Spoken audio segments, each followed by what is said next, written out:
Andrei Karpathy, co-founder of OpenAI, dropped a bomb on Twitter in 2023.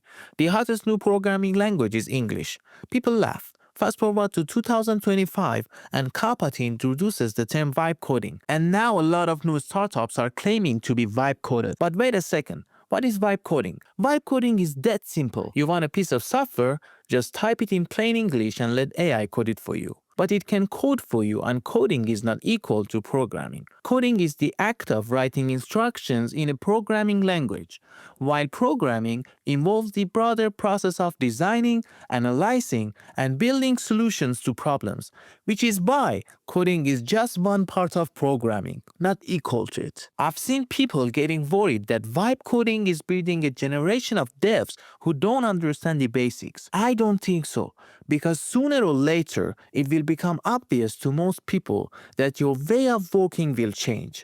But let's sit for a moment and think how we got here. Do you still remember the old way of doing jobs? Endless meetings, hours of planning, thousands of lines, and late-night debugging sessions fueled by coffee and leftover pizza. Some claim that ages are over, but I don't think so. So yes, vibe coding excelled at simple prototypes and weekend projects. Karpathy himself calls them throwaways. But what if we need something truly original, scalable, and secure? AI teaches existing patterns, meaning your app might run today but not tomorrow. And when the code is like a black box, debugging that would be a pain if you don't actually understand what is going on under the hood. And yes, we had some legends like Peter Level who leverage AI to ship profitable products. But what about ones who failed?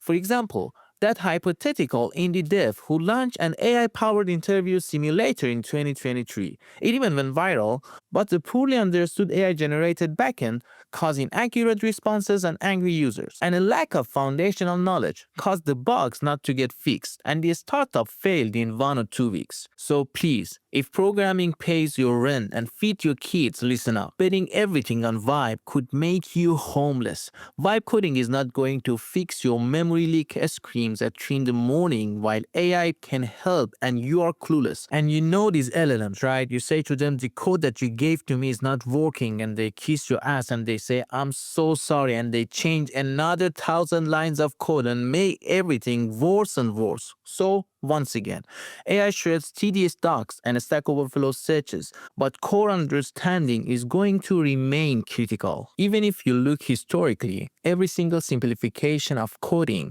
from punch cards to assembly and high-level languages, and now AI, the prophets of doom declared programming was finished.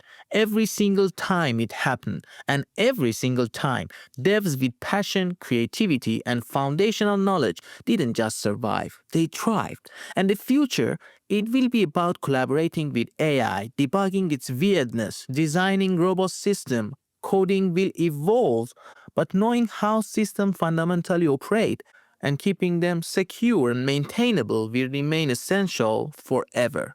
So yeah, vibe coding will reshape software development. Use it, but use it smartly. For rapid prototyping, for exploring, for innovating, but never ever neglect those foundational skills. Vibes might build your app, but with knowledge, critical thinking, and pure human creativity, you can build lasting career.